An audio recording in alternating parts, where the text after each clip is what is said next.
Aujourd'hui, on vous emmène à la découverte d'un élément du patrimoine montbéliardais, la maison Pierre Toussaint. Située sur l'avenue Wilson, elle abrite aujourd'hui le siège de l'église protestante unifiée.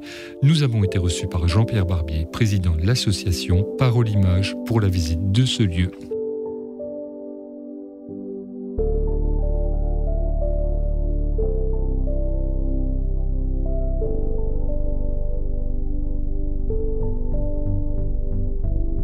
La maison elle-même a été construite en 1875, et il n'y a rien. L'école des fossés n'existe pas. L'école des fossés n'existe pas. La chapelle, elle est légèrement plus tard. Il y avait une ferme là. Ouais. On voit encore un peu l'enclos, et les vaches allaient en pâture directement comme ça. Ah ouais. Donc là, c'était des vergers, des jardins. Il n'y avait rien. Et il faut essayer de s'imaginer qu'il n'y avait pas de construction. Il n'y avait que des bandes de terrain qui allaient jusqu'à la lande. Le choix de la maison, c'était la tranquillité, être en bord de la lande. Et surtout, l'avenue Wilson n'existait pas. Ouais. Il n'y avait qu'un fossé, c'est-à-dire qui est alimenté en eau par Sochaux, et qui était l'ancien fossé des remparts. Les remparts étaient derrière l'école, pratiquement. Ouais. Donc on peut déjà s'imaginer la valeur, l'aspect de cette maison, qui n'était pas simplement une petite construction, mais qui avait le titre de villa parce qu'il y avait du terrain tout autour, ouais. Et que la maison elle-même avait un certain avait une perspective sur la maison qui montrait... Oui. Qu'on n'a plus du tout parce qu'il y a des voisins, quoi. Ouais. On reste au froid quand même. Oui, allez. Mais si vous voulez, on peut rentrer. Non, parce que j'ai à vous montrer quand même l'extérieur. Donc surtout, l'avenue Wilson n'existe pas. Ça veut dire que toute cette partie-là n'était pas circulable en automobile. Il y avait une promenade qui permettait aux gens de se promener le long justement du fossé. D'où le nom de l'école des fossés, donc. Ils ont gardé le nom d'école des fossés. Ouais. Et quand ils se mettent à construire, le père, donc Monsieur Coulru, était ingénieur civil à Bâle, et il a suffisamment travaillé pour qu'à un certain moment il s'arrête à 50 ans, et il vit de ses rentes. C'est-à-dire qu'il a des terrains, il a des choses qui sont rentables, et donc il n'a plus à travailler. Et il projette de construire une maison qu'on peut appeler une maison de maître. Elle n'est pas de plein pied. Il y a un petit escalier là, qui va lui donner une certaine allure comme ça. Donc elle est rehaussée volontairement. Il y a un petit escalier. Puis quand on entrera, on verra encore un autre escalier qui nous fait arriver plus haut. Donc elle est volontairement rehaussée pour lui donner un certain cachet. Ensuite, elle est équilibrée, c'est-à-dire il y a un grand portail central, et puis de chaque côté, les fenêtres viennent se répartir en très, très bel équilibre. Et ce qui va faire son charme et son chic, c'est cette pierre que vous voyez qui est grise. En réalité, elle est légèrement verte, et c'est une pierre qui n'est pas d'ici.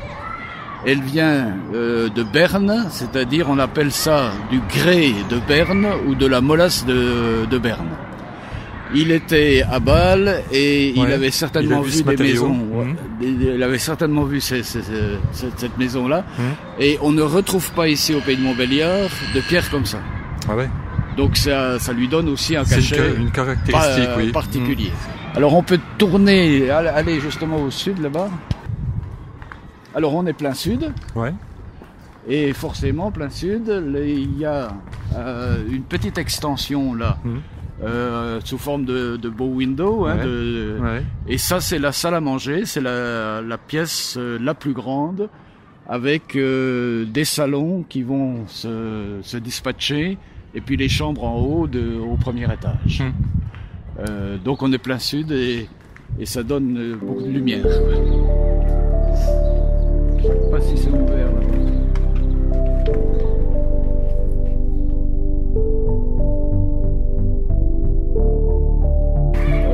Vous êtes à 100 mètres de l'Allan. De l'Allan, le Pré la Rose, on voit. Et puis le Pré la Rose.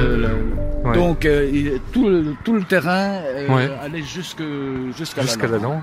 Et c'est ce qu'on appelait les jardins, c'est-à-dire les gens avaient des grands terrains en longueur, des fois pas très larges, et la bourgeoisie de Montbéliard possédait ces terrains, et puis dès qu'il faisait beau, ils pouvaient venir pique-niquer sur ces terrains-là, au bord de l'Allan. Et il y a même des petites constructions qui sont faites. On les voit sur les plans. Sur chaque terrain, il y avait un petit pavillon où on pouvait se rassembler, on se mettre à l'abri. Et vous avez encore un pavillon pas très loin, près des bains-douches, encore, qu'on voit. Et un pavillon, c'est une petite structure, mais qui est décorée aussi, avec un plafond décoré. C'est des choses en dur qui étaient construites pour que les dimanches après-midi, on puisse on est en famille au bord de l'eau. On est en famille au bord de l'eau. Et là, elles n'y sont plus, mais il y avait deux pavillons, un relativement grand et puis un autre qui servait, bien entendu, de buanderie, puisqu'on prenait l'eau dans l'Allan. C'est pas chaud, Non. Il y a un vent froid, là. Elle n'a pas été entretenue du fait que les demoiselles qui l'habitaient n'avaient plus autant d'argent qu'elles en avaient eu avant. Elles vivaient bien entendu des rentes aussi des grands-parents, des parents et des grands-parents. Et elles n'ont pas fait toutes les réparations qu'il aurait fallu faire à cette époque-là. Et donc il y a eu une grande entreprise de restauration de cette maison. Il y a eu plusieurs propriétaires, je pense, de ce lieu. Non. Non ? Non, du coup, ça appartient donc à la famille Collerus. Le couple a 2 enfants, deux filles, et ces 2 filles ne se marieront jamais. Elles vont rester avec leur mère au décès du père. Le père n'a pas eu de chance puisqu'il a construit en 1875 et 1 an après, il décédait. Donc il n'a pas joui de la maison, il n'a pas profité de la construction de cette maison. Et la mère et les 2 filles vont rester ensemble. La mère va décéder et les 2 filles vont rester ainsi toute leur vie, quoi. Leur vie. Et elles vont donner en 1920, elles vont donner cette maison à l'église régionale. C'est-à-dire à ce qu'on appelle l'union de toutes les paroisses luthériennes.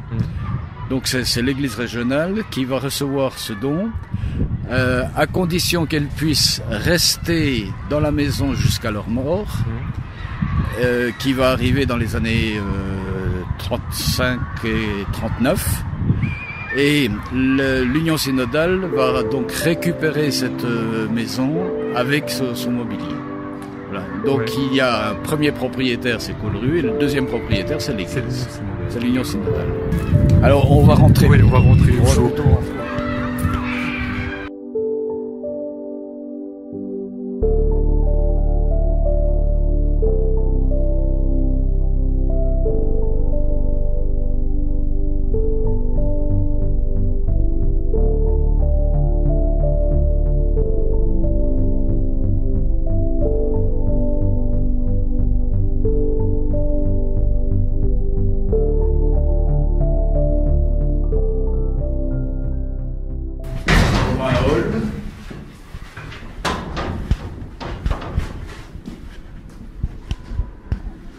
Un hall assez vaste qui va desservir justement les différentes pièces. Donc on va se trouver avec un premier rez-de-chaussée uniquement fait pour l'accueil, les réceptions, voir les gens. il va y avoir la salle à manger, la fameuse salle à manger qu'on a vue de l'extérieur qui est là.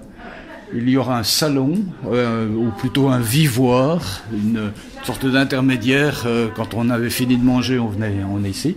Et puis un autre salon ici, et encore un autre salon ici, avec des couleurs, puisqu'on parle d'un salon jaune, d'un salon rouge. Et l'office, la cuisine, va se trouver là. Et il y aura une bibliothèque. Les pièces sont aussi accessibles à l'intérieur, c'est-à-dire qu'elles communiquent. Vous avez ici une porte qui permet de passer de l'un à l'autre, de l'office à la bibliothèque, et réciproquement aussi, de sorte que les domestiques pouvaient passer par le hall pour desservir, tandis que les invités, eux, passaient d'une salle à l'autre par d'autres portes. Il y a une sorte de jeu de distinction comme ça possible, ce qui fait vraiment la maison de maître. Pareil également pour les escaliers. Il y a un grand escalier principal qui monte aux étages et qui va au premier étage où il y a les chambres, donc réservées en privé. Et là, on va retrouver l'escalier des domestiques qui va desservir également les mêmes chambres où les domestiques vont habiter. Bonjour. Ah bah je les connais. Bonjour Élisée. Voilà. Nous retrouvons Élisée Manyanga Pangou, inspecteur ecclésiastique, actuel locataire des lieux, qui nous fait découvrir son appartement situé au premier étage de la maison Pierre Toussaint. Voilà, alors on est donc au premier étage et il y a une boiserie qui va protéger un peu du froid. Il y a à l'époque des demoiselles Courbus des chambres, et puis à nouveau une sorte de hall qui va répartir un peu toutes les différentes pièces. Sous les différentes pièces, oui. Ce sont des chambres à coucher, il y a la salle de bain, il y a un tout petit office, et tout est conçu pour avoir de la place, puisque tout ça, ce sont des placards. Ah ouais. Des rangements, oui. Donc des rangements, donc on est très à l'aise.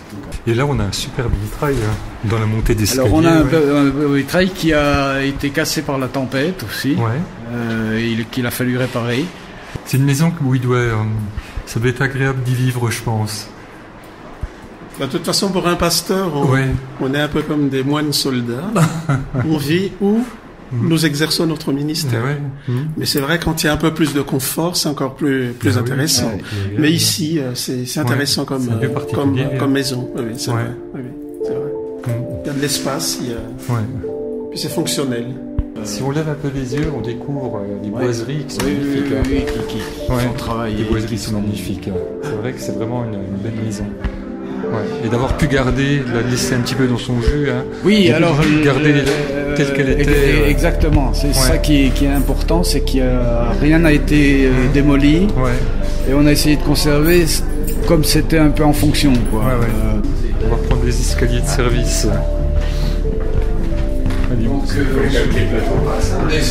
les escaliers sont moins majestueux que. Ils commencent à être un peu plus raides aussi.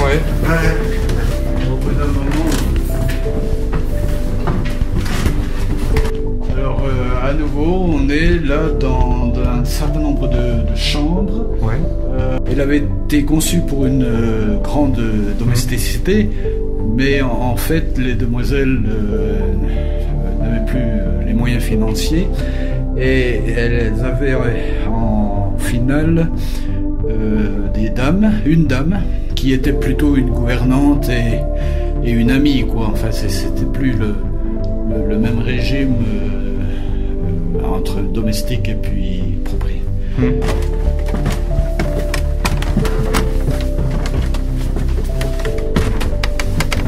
Ah oui, on arrive vraiment. Il n'y a rien de particulier là, sinon le grenier. On y range maintenant les archives. Le fait d'être siège social donc de l'Église protestante unie fait que maintenant on a toutes les archives de toute la région, d'une région qui va de Nancy à Dijon, en passant par Montbéliard. Donc ça augmente la tâche. c'est pareil, bon, ça reste encore des pièces aménageables, ça reste encore de l'espace. Oui, on construisait, on regardait pas sur le... Ah oui, à l'époque. Sur l'espace qu'on voyait grand. Quand on avait de l'argent. Oui. Donc on a demandé à ce qu'il y ait une pièce aussi d'archives, un peu protégée, dans lequel l'association Parole Image a pu déposer ses propres objets. Et puis, soit des journaux d'église, soit on a toutes les archives des synodes luthériens, on a les exemplaires de l'Ami chrétien aussi, ce qui fait tout ce qui concerne un peu la vie de l'église. On est arrivé à faire une collection de Bibles, des rangées de différents types de Bibles et de cantiques, mais toujours en lien avec le pays de Montbéliard. On essaie de faire la collection de tout ce qui concerne aussi les pasteurs du pays de Montbéliard.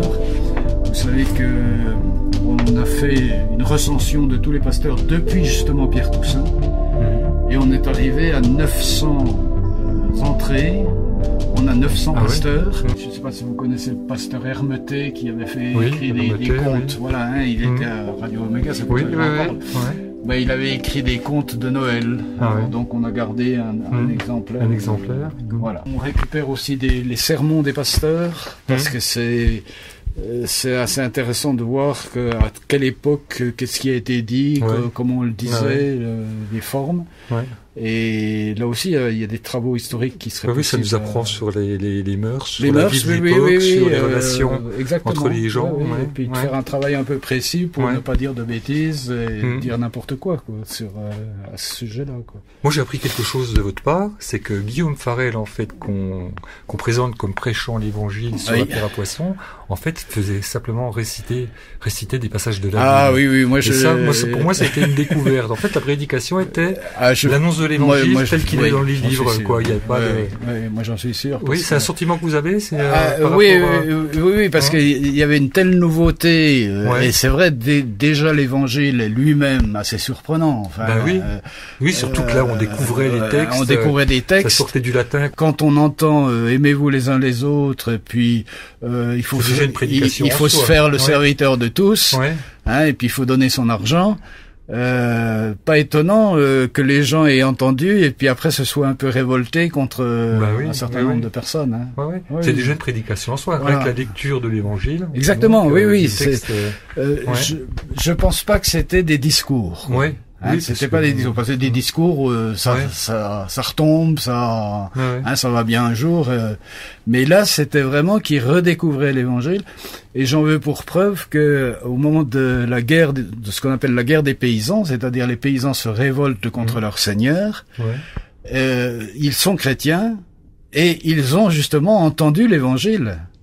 Et ils sont en train de dire au Seigneur, mais écoutez, dans l'évangile, il y a marqué qu'il faut tout partager, qu'il faut... où on en est là. Leur revendication, leur revendication est à ce niveau-là. Et c'est ça qui est surprenant, quoi. Et vous qui êtes représentant donc de la foi chrétienne, vous faites ce qui est... Et relisez un peu l'évangile. Mais leur guerre était non pas une guerre révolutionnaire, c'était une guerre au nom de l'évangile. Ils ont on a les thèses, ils ont écrit une sorte de livre blanc en disant on réclame ça. La première chose qu'ils réclament, c'est que le curé reste sur place. Avant, les curés, ils avaient une cure et puis ils gagnaient l'argent, on leur donnait de l'argent, mais ils étaient loin. Donc ils veulent des gens qui s'occupent d'eux pour les nourrir de l'évangile, quoi. Enfin, pour leur qu'ils fassent leur travail. C'est assez extraordinaire, ça. Il y aurait des choses à dire là-dessus.